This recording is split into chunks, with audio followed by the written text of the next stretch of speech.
Today I'm making a quick video talking about something that I see pretty often, and it's not a huge deal, but it's just a product kind of being misused. This dielectric grease, a lot of people think that, being that there's a connector right here, that if you have a connection that's poor on a car or you have corrosion in a connector, you would just squeeze some of this stuff into it and it would correct the problem. And that's how it's used usually. Usually if I have an electrical problem that the customer already tried to fix, let's say, like this one, the brake pad warning light was on. So they opened up the connector and they squeezed a bunch of grease into the connector. You can see it on both sides. Here's the other side of the pad sensor. It was all just greased up real heavy. That actually makes the connection worse, because what this product is it's just designed to help insulate the to keep water out of the connector. Basically, it's more a it's not conductive at all. It doesn't enhance the electrical connection. It just keeps moisture out. So if you squeeze a bunch of this onto little terminals, it'll actually, make it more likely to have a open circuit fault. It actually lessens the connection, electrically. And yeah, so it has to kind of be used carefully. A lot of times when people are even doing like light bulbs, you see that the most often. You leave the auto parts store and they give you a tube of dielectric grease for your bulb, and then people just squeeze a bunch of that on and then stick it in the socket, and then the bulb won't work, or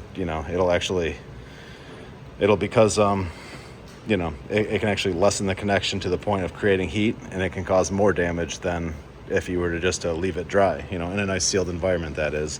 Of course, if you have a headlight that's not damaged at all and you're replacing a bulb in it, there'd be no real reason to add something like a dielectric grease. The factory didn't do it. It's a sealed environment. There's no risk of water intrusion, really.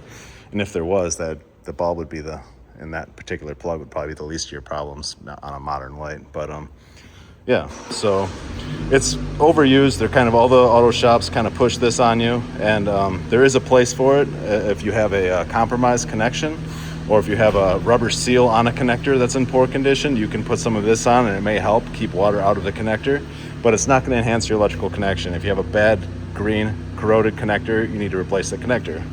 There are products out there that are actually made to enhance electrical connections, like this here, and it does work. It's effective.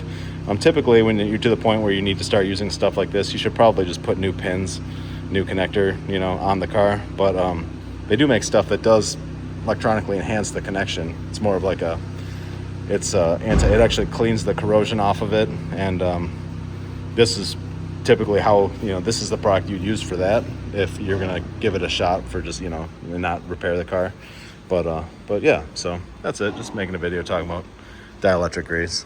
But yeah, so it's hard to tell with the grease in here, but this connector, the actual female connector in here, is green.